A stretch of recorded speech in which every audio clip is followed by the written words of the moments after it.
Hello everyone, as you all know, myself Digjit Singh Kalsi. Welcome to another session of Digjit Singh Classes. तो यार आज कुछ पढ़ाने नहीं आए हैं, टॉपिक या इंट्रो बताने की कोई टेंशन ही नहीं है। आज कुछ बातें करने आए हैं और कुछ आपको इन्फॉर्मेशन देने आए हैं। आप सबको पता है कि क्लास 10th या क्लास 11 12 सीबीएसई ने नई गाइडलाइंस दे दी हैं, न्यू अपडेटेड सिलेबस दे दिया है। कुछ चीजें डिलीट हुई हैं, कुछ तो नहीं कहूंगा, बहुत कुछ डिलीट हुआ है। बट एक बिल्कुल अच्छी खबर देने के लिए कि क्या डिलीट हुआ है, क्या पढ़ाया जाएगा किसी चैप्टर में से, कौन से टॉपिक्स गए और कौन से टॉपिक्स अभी भी हैं, इनकी क्या रेलेवेंस है क्या नहीं है, तो उस सबको मैं इस वीडियो में डिटेल डिस्कशन करने वाला हूं। और आपके लिए एक और इंपॉर्टेंट अनाउंसमेंट है जो वीडियो के एंड में होगी। तो सिलेबस जो डिलीट हुआ है उसको जानने के लिए वीडियो को देखते रहे और न्यू अनाउंसमेंट सुनने के लिए भी वीडियो को एंड तक जरूर देखना। और यार अगर चैनल को सब्सक्राइब नहीं किया तो फटाफट सब्सक्राइब कर दो। और मैं खुद ही बहुत एक्साइटेड हूं इस वीडियो को स्टार्ट करने के लिए। तो स्टार्ट करते हैं यार, फिर क्या सिलेबस में रिडक्शन हुआ है क्लास 10 सीबीएसई के और क्या चीजें अभी भी हमें पढ़नी है।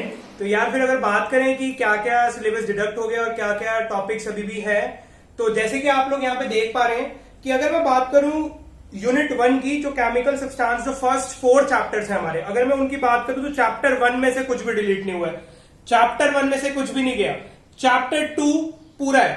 चैप्टर 3 की अगर मैं बात करूं, चैप्टर 3 में मेटलर्जिकल प्रोसेस गया और कोरोजन एंड इट्स प्रिवेंशन गया। तो अगर मैं बात करूं चैप्टर 3 की, मेटल्स नॉन मेटल की, तो चैप्टर 3 ऑलमोस्ट 25 to 30% डिडक्ट हो चुका है।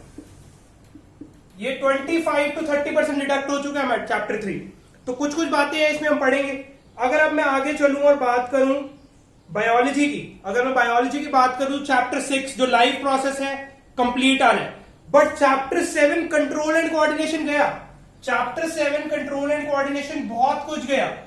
चैप्टर 7 के अगर मैं टॉपिक्स की बात करूं, जैसे अगर आप पढ़ पा रहे हैं, tropism in plants, introduction of plant hormones, control and coordination in animals, nervous system, voluntary, involuntary and reflex action, chemical coordination and animal hormones. तो अगर मैं कहीं बात करूं इस चैप्टर में, अगर मैं जो देख पा रहा हूं, तो ऑलमोस्ट 85 to 95% रिडक्शन है इस चैप्टर में। कुछ नहीं बचा है मेरे हिसाब से, कुछ भी नहीं है इस चैप्टर में बचा। अगर अब चले आगे की तरफ, बहुत इंपॉर्टेंट चैप्टर था chapter 7 control and coordination, but क्या करे सीबीएसई ने अब इसको क्या कर दिया है, डिडक्ट। आगे चले अगर मैं बात करूं, अगर अब हेरिडिटरी एंड इवोल्यूशन, बायोलॉजी का एक और chapter hereditary and evolution, evolution को पूरा ही हटा दिया है। तो चैप्टर यार हेरिडिटी बचा अपने पास खाली अब। तो evolution chapter 8 chapter 9, chapter 8 reproduction है, चैप्टर 9 में से इवोल्यूशन को हटा दिया गया है, इवोल्यूशन को हटा दिया गया है। इन्होंने मेंशन किया है basic concepts of evolution, it has been deleted from the syllabus. अगर अब मैं बात करूं फिजिक्स की तरफ, इलेक्ट्रिसिटी जो ऑलरेडी मैं यूट्यूब पे पढ़ा चुका हूं वो नहीं हटाया गया है, सबको वहां पे देख सकते हैं, जिसने अभी भी नहीं देखा है वो नहीं हटाया गया है। अगर अब मैं बात करूं human I and the colourful world, human I and the colourful world, I think chapter number मेरे को याद नहीं है, but human I and the colourful world,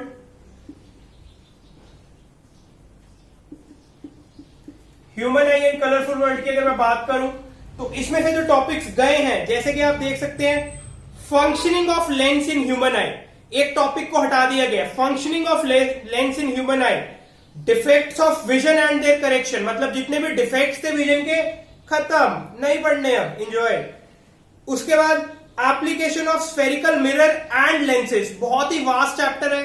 अगर मैं बात करूं human I and the colourful, तो ये गया है ऑलमोस्ट, मैं कहूं 30 to 40% सिलेबस इसका भी कैंसिल हो चुका है। अगर अब मैं बात करूं एक बहुत ही important chapter, magnetic effect of electric current, magnetism, magnetism में से कई टॉपिक गए, जैसे कि हम देख सकते हैं मैग्नेटिज्म में से गया इलेक्ट्रिक जनरेटर, गया इलेक्ट्रिक मोटर, अभी भी सिलेबस में है, इलेक्ट्रिक मोटर अभी भी सिलेबस में है, डायरेक्ट करंट गया, ऑल्टरनेट करंट गया, frequency of AC and DC भी गया, advantage of AC over DC cancel, domestic electrical circuit cancel. तो अगर मैं इसकी अगर बात करूं मैग्नेटिज्म में, तो जो लेटर ऑन पार्ट है, लेटर पार्ट है चैप्टर का, वो हटा दिया गया है। ऑलमोस्ट 40% सिलेबस गया, मैग्नेटिज्म भी गया। तो अगर आप बात करें, अब क्या बचा, sources of energy. Sources of energy भी गया है, सोर्सेज ऑफ एनर्जी को भी नहीं छोड़ा है, सोर्सेज ऑफ एनर्जी को भी नहीं छोड़ा है। जैसा कि आप लोग यहां पे देख पा रहे हैं, सोर्सेज ऑफ एनर्जी भी गया। सोर्सेज ऑफ एनर्जी को भी अगर मैं बात करूं तो सोर्सेज ऑफ एनर्जी का almost different forms of energy, conventional, non conventional, almost 90% sources of energy गया। ऑलमोस्ट 90% सोर्सेज ऑफ एनर्जी गया। 90% is no more in the syllabus now. 90% syllabus sources of energy का जा चुका है। तो अब बात आती है कि मैंने इस सिलेबस को हटाकर कैसे इसको पढ़ना है। तो 10th क्लास जो अब बोर्ड्स होंगे इस सेशन के, उनका सिलेबस अगर इधर एनालाइज किया जाए तो ऑलमोस्ट 60% ही रिमेन है, 60% ही बचा है। 40% सिलेबस ऑलमोस्ट डिडक्ट कर दिया है सीबीएसई ने। तो ये टॉपिक सिलेबस में से डिडक्ट हो चुके हैं। तो ऑलमोस्ट आप जैसे देख रहे हैं 40% सिलेबस डिडक्ट हो चुका है, 60% अभी भी रिमेनिंग है। इतना ह्यूज पोर्शन सिलेबस का डिडक्ट करने का एक क्लियर इंडिकेशन है क्या, कि फिजिकल क्लासेस, फिजिकल स्कूल अभी जल्दी स्टार्ट नहीं होने वाले हैं।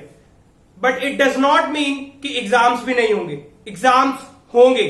तो हमें उसकी प्रिपरेशन कैसे करनी है, इंपॉर्टेंट पॉइंट, हमें उसकी प्रिपरेशन कैसे करनी है। तो उस प्रिपरेशन को ध्यान देते हुए specially for class 10 CBSE, specially for class 10 CBSE मैं एक अपडेटेड कोर्स लेके आ रहा हूं, जिसके अंदर मैं इन टॉपिक्स को छोड़ के बचे हुए टॉपिक की डिटेल डिस्कशन करने वाला हूं। न्यू नोट्स होंगे। तो इस क्लासेस के कुछ फीचर ऐसे थे, न्यू अपडेटेड नोट्स। मैं इस क्लास के अंदर क्या क्या क्वेश्चंस प्रैक्टिस पे ज्यादा ध्यान देने वाला हूं, थ्योरी पे साथ साथ क्वेश्चन प्रैक्टिस पे बहुत मेन फोकस रहेगा।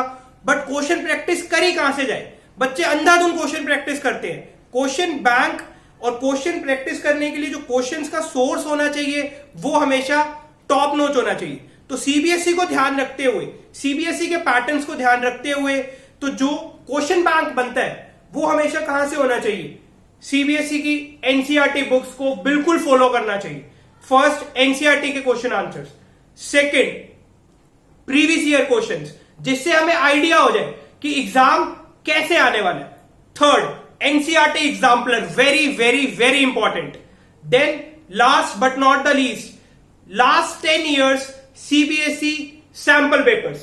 तो ये 4 चीजों को मैं क्वेश्चन बैंक का सोर्स बनाऊंगा और इनके ऊपर जो क्वेश्चन होंगे डिटेल डिस्कशन होगी विद द होल थ्योरी।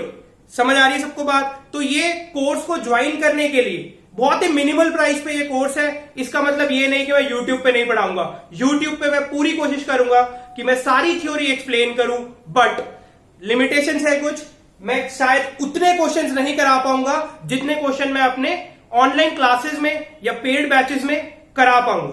तो इस बैच को या इस पेड बैच को बाय करने के लिए आप मेरे को कांटेक्ट कर सकते हैं, मेरे मोबाइल नंबर पे व्हाट्सएप कर सकते हैं। फालतू के मैसेज मत कीजिएगा, व्हाट्सएप कर सकते हैं 9711029038।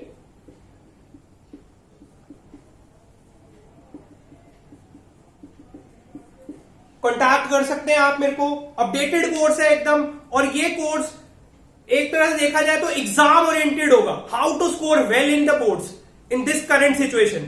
तो जिसको भी पढ़ना है यार, जिसको भी है कि यार मैंने अभी तक तैयारी नहीं स्टार्ट करी, अब करता हूं, अब मेरे आगे सिनेरियो क्लियर है कि ये सिलेबस गया, ये बचा, तो मेरे को मैसेज कर सकते हैं। मैं आपको कोर्स की पूरी डिटेल जरूर सेंड कर दूंगा। तो चलते हैं फिर। आज हमने डिस्कस कर लिया कि क्या क्या सिलेबस है, क्लियर हो गया है व्यू। अब हम अच्छे से, मेरी YouTube वीडियोस भी अब इसी के ऊपर बेस्ड होंगी। तो आज की क्लास में इतना ही था, आज के सेशन में इतना ही था। Bye, thank you.